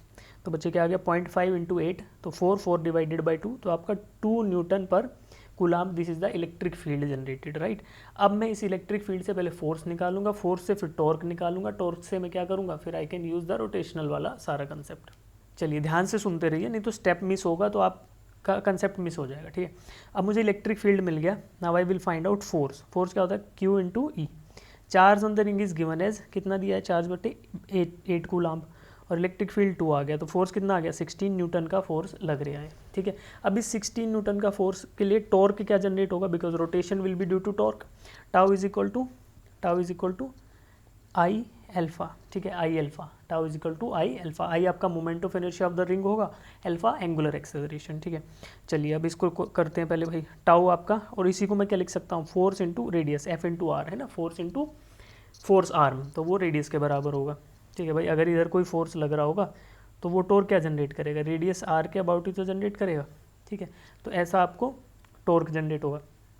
अब मैं I alpha is equal to F R रख सकता हूँ, फोर्स की वैल्यू मुझे पता है, रेडियस की वैल्यू पता है, moment of inertia of the ring क्या होता है, mr² और इंटू एल्फा, तो वहाँ से मुझे एंगुलर एक्सेलरेशन एल्फा मिल जाएगा। तो alpha will be equal to FR/I, ठीक है जी। एफ की वैल्यू मुझे पता है क्वेश्चन में, और moment of inertia is mr², तो वैल्यू रख देते हैं, फोर्स इज 16 और नीचे mr² आएगा और ऊपर r था, तो एक r से r कट जाएगा, तो आपका क्या 16/m into R. m is the mass of the ring, mass of the ring कितना गिवन है बच्चे, mass of the ring is given as 0.1 into radius is 0.5। इसको सॉल्व करोगे तो आपको अल्फा की वैल्यू मिल जा रही है बच्चे 1600/5 यानी कि 320, अल्फा इज 320, ठीक है, रेडियन पर सेकेंड स्क्वायर। अब अब मुझे एंगुलर जो है रोटेशन की इक्वेशंस यूज़ करके मैं फाइंड आउट कर सकता हूँ। मुझे गिवन था इनिशियली जो था, इनिशियली इसका जो ओमेगा नोट था वो 0 था, because the ring starts from rest. ठीक है, टाइम आपको पता है 10 सेकेंड्स का है, अल्फ़ा आपने कैलकुलेट कर लिया। Now you can use omega is equal to omega naught plus alpha T. तो क्या आ गया, 0 प्लस अल्फ़ा की वैल्यू 320 इंटू टी कितना आया बच्चे, टी इज इक्वल टू 10। तो यहाँ से सॉल्व करेंगे तो आपको ओमेगा क्या मिलेगा, फाइनल एंगुलर वेलोसिटी क्या मिलने वाला है, 3200 रेडियन पर सेकेंड। अब ओमेगा मिल गया। अब क्या पूछ रहा है आपको, find the kinetic energy acquired in 10 सेकेंड। तो काइनेटिक एनर्जी का फॉर्मूला क्या लगाएंगे, काइनेटिक एनर्जी रोटेशन के फॉर्म में क्या होता है, half I omega square, half into I omega square. ठीक है, तो आई की वैल्यू क्या होती है, half into M R square, M is given as 0.1 into R is given as 0.5 का स्क्वायर इंटू ओमेगा स्क्वायर। ठीक है, ओमेगा स्क्वायर क्या है, 3200 का स्क्वायर। तो अब आप इसको सॉल्व करोगे ना बेटा, इसको सॉल्व करोगे तो आपको जो काइनेटिक एनर्जी मिलने वाली है वो मिलेगी आपको 128 किलो जूल्स, है ना। इसको सोल्व आप करना, डिस्कशन के बाद आप इसको सोल्व करना, 128 किलो जूल्स मिलेगा, राइट। तो देखो समझना है इस क्वेश्चन को, एक बार फिर से बता देता हूँ फटाफट, ताकि आप कुछ स्टेप मिस ना होगा। बहुत सारे कंसेप्ट यूज़ हुए, बट पहले एक एक करके बताता हूँ। देखो, कोई एक रिंग था जिस पर 8 कूलम्स का चार्ज था। अब ये किसी वेरिएबल मैग्नेटिक फील्ड में रखा गया। अब देखो, मैग्नेटिक फील्ड वेरी करेगा तो मैग्नेटिक फ्लक्स वेरी करेगा, मैग्नेटिक फ्लक्स वेरी करेगा तो उसकी वजह से क्या आने वाला है, उसकी वजह से there will be some electric field generated. वो इलेक्ट्रिक फील्ड क्या करेगा, it will apply some force on the ring. उस फोर्स की वजह से क्या आएगा, there will be some torque about the centre point of the ring. उस टॉर्क की वजह से क्या होगा, there will be an increase in the omega, है ना, ओमेगा यानी रोटेशनल वेलोसिटी। और जैसे ही रोटेशनल वेलोसिटी इंक्रीज होगी तो there will be some increase in kinetic energy. तो हमने स्टार्ट किया फैराडेज लॉ से, उसके बाद हमने इलेक्ट्रिक फील्ड निकाला बेटा, इलेक्ट्रिक फील्ड के बाद वी कैलकुलेटेड फोर्स, फोर्स के बाद मैंने टॉर्क निकाला, टॉर्क निकालने के बाद टॉर्क का ही फॉर्मूला होता है आई अल्फा, वहाँ से मैंने एंगुलर एक्सेलरेशन निकाला। Initial velocity rotational velocity 0 given था, टाइम गिवन था, तो मैंने फाइनल रोटेशनल वेलोसिटी निकाली after time t equals to 10 seconds. वहाँ से ओमेगा मैंने निकाला 3200 रेडियंस पर सेकेंड। फिर kinetic energy half I omega square, rotation का कंसेप्ट, तो 128 किलो जूल। तो फाइनली मुझे पता चल गया कि इन 10 सेकेंड के बाद due to this variable magnetic field ये जो रिंग है ये 128 किलो जूल का रोटेशनल काइनेटिक एनर्जी गेन कर लेगा। ठीक है, चलिए अब क्वेश्चन नंबर 27 देखते हैं। An installation consist of an electric motor which drives a water pump to lift 75 liter of water per second to a height of 5 meter, where water is distributed at a dispersed at a negligible speed। ठीक है, the motor consumes a power of 5 kilowatt, then what is the efficiency of the motor। ठीक है, तो देखो बच्चे क्या हो रहा है, एक मोटर चल रही है, वो पानी को लिफ्ट कर रही है, एक किसी हाइट पर जाके गिरा दे रही है, और आउटपुट पे डिस्पर्स एट ए नेग्लिजिबल स्पीड का मतलब है कि kinetic energy of the water at the outlet is approximately 0, तो हम उसको नेग्लेक्ट कर सकते हैं। अब देखिए एक एक स्टेप करके इसको करते बेटा। What is the power delivered to water, motor ने वाटर को कितना पावर दे दिया है ना, या कितनी एनर्जी ट्रांसफर कर दी, first we will calculate that. ठीक है, तो यार power delivered to water is equal to mgh, this is the gain in energy, potential energy gain हो रही है, एक गिवन हाइट से ऊपर जा रहा है वाटर तो पोटेंशियल एनर्जी गेन हो रहा है इन सम टाइम t, तो this is the power delivered to water. अब देखो क्या है, 75 litre of water per second. ठीक है, 75 litre of water per second at a height of 5, और हम इसके अंदर मास ले लेते हैं। देखो हम वाटर का मास क्या होता है, मास होता है 1 किलोग्राम पर लीटर, तो 75 किलोग्राम मास हो गया। जी की वैल्यू 10 ले सकते हैं, mg इंटू हाइट कितनी है 5 मीटर, तो mgh divided by per second है तो 1 सेकेंड टाइम, तो this is the power delivered to water 3750 watt आएगा। ठीक है, this is the power delivered to water. Power consumed by motor कितना है वो आपको गिवन है क्वेश्चन में, 5000 वाट है। तो अब एफिशिएंसी क्या होगा, efficiency will be outlet power, output पे पावर डिवाइडेड बाय इनपुट पे जो पावर है इंटू 100। ठीक है, तो इसको आप सोल्व करते हो तो कितना आएगा, देखो 1250 इंटू 3 3750, उसको 4 से मल्टीप्लाई करोगे तो 5000, 3/4 इंटू 100, तो आपके आगे बच्चे 75%। तो motor is at an efficiency of 75%। ठीक है, अब आउटलेट पे काइनेटिक एनर्जी नेग्लिजिबल है। अगर क्वेश्चन ये भी दिया होता कि आउटलेट पे वाटर का जो फ्लो रेट है वो किसी इस वेलोसिटी से, तो हम क्या करते हैं, जो ये mgh/t किया है ना, इसमें हाफ mv स्क्वायर जो भी दिया होता, ठीक है, डिवाइडेड बाई टी ऐसे कर देते तो फिर आपका काइनेटिक एनर्जी का भी कंपोनेंट आ जाता, बट अभी क्योंकि नेग्लिजिबल है तो ये राइट साइड वाला जो टर्म है जीरो हो जाएगा। तो the only power delivered is mgh/t। तो क्वेश्चन नंबर 27 का आंसर है बच्चे 75%। चलिए अब क्वेश्चन नंबर 28 देखते हैं। One end of a string of length L is equal to 14/9 metre is fixed and a mass of 1 kilogram is tied to the other end. The ball is given a velocity 2√gl. At the bottommost point as shown in the figure, the string is cut when the ball becomes horizontal. Find the distance traveled till it stops for the first time. चलिए यहाँ पे क्या करेंगे, देखो ये normal pendulum है, string के नीचे एक बॉल लटकी हुई है, उसको इनिशियल वेलोसिटी दे दी 2√gl के बराबर, ठीक है। अब क्या होगा बच्चे, ये रुकेगी कब, ये बॉल रुकेगी जब ये इसका पूरा काइनेटिक कंपोनेंट पूरा पोटेंशियल में कन्वर्ट हो जाएगा, उस हाइट पे जाके रुकेगी। तो मैं क्या करता हूँ, एनर्जी कंजर्वेशन से पहले ट्राई करता हूँ कि कितने हाइट पर ये जा सकती है, ठीक है। तो इनिशियली क्या था, पूरा का पूरा कंपोनेंट काइनेटिक के फॉर्म में था, half m into v², v is 2√gl का square, this is the kinetic energy, और ये कन्वर्ट हो जाएगा mg इंटू h, ठीक है। तो मास तो बॉल का सेम ही था, मास कट जाएगा दोनों साइड से। अब हमें h निकालना है बेटा, तो ये क्या आ गया 1/2 4gl, ठीक है, इज इक्वल टू GH। अब G से G काट सकते हैं, G से G गया, तो यहाँ से आपको H मिल गया, H is equal to L/2, ठीक है, H is equal to L/2, sorry H is equal to L/2 आएगा, कुछ और आएगा, सॉरी 2 आएगा, this is 1 this is 2, H is equal to 2L, है ना। तो ऐसा नहीं हो सकता, मैं खुद कंफ्यूज हो गया, मेरे को लगा यार इतना ऊपर तो जाना चाहिए था, L/2 कैसा है। तो implies height gained by the ball till it stops for the first time is 2 times of the L length of the string, ठीक है। तो 2 times the length of the string का मतलब हुआ कि देखो अगर इस डायग्राम को दोबारा ड्रॉ करें थोड़ा इधर, ये आपका फिक्स सपोर्ट है, नीचे वायर लगी है L लेंथ की, नीचे बॉब लटका हुआ है, तो this is the length L। Total gain in height आपका 2L है, तो यानी ये है ना, जब वर्टिकल ऐसे हो जाएगा ना, बॉब बिल्कुल ऊपर नीचे स्ट्रिंग, तो L हाइट तो ये और L नीचे से, तो ऐसे जाके रुकेगा फर्स्ट टाइम, ठीक है, ओके। बट स्ट्रिंग को कट कर दिया गया in between, in between cut करने का मतलब है बच्चे कि ये स्ट्रिंग देखो यहाँ से स्टार्ट होगा, जैसे आपने इसको एक इनिशियल वेलोसिटी दी, तो ये पहले इस स्टेट में आएगा, यहाँ कहीं आएगा, यहाँ आते ही आपने स्ट्रिंग को क्या कर दिया, काट दिया। अब इसके बाद का मोशन ना देखो, इनिशियली जो मोशन था वो तो सर्कुलर मोशन होगा, इसके बाद का मोशन सर्कुलर नहीं होगा, अब कुछ वेलोसिटी से ऊपर जाएगा, ये कुछ वेलोसिटी से ऊपर जाएगा। लेकिन ऊपर जा रहा है तो मुझे पता है कि देखो मान लो अगर मैंने इसको यहाँ पे काट दिया, तो इसके बाद ये कितना ऊपर जाएगा, इसके बाद ये L के बराबर और ऊपर जाएगा, ठीक है, L के बराबर। तो L तो हो गया डिस्टेंस वो कवर, और कुछ ये length of the curved path होगा, क्योंकि हमें डिस्प्लेसमेंट नहीं निकालना, डिस्प्लेसमेंट तो 2L आ गया, बट डिस्टेंस कवर्ड निकालना है। तो एक्चुअल डिस्टेंस क्या होगा, length of this curved path, ये वाला नीचे वाला, प्लस L, तो लेंथ ऑफ कर्व्ड पाथ और निकालना है, राइट।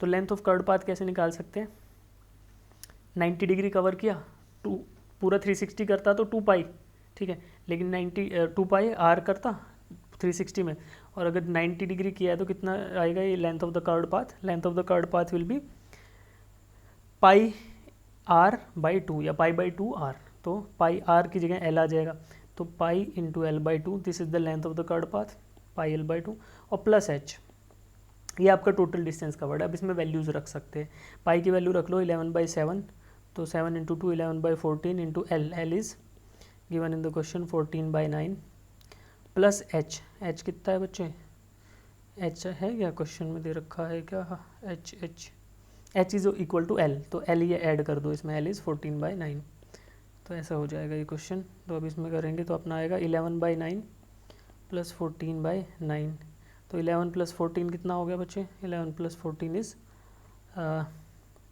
25, है ना, 25/9,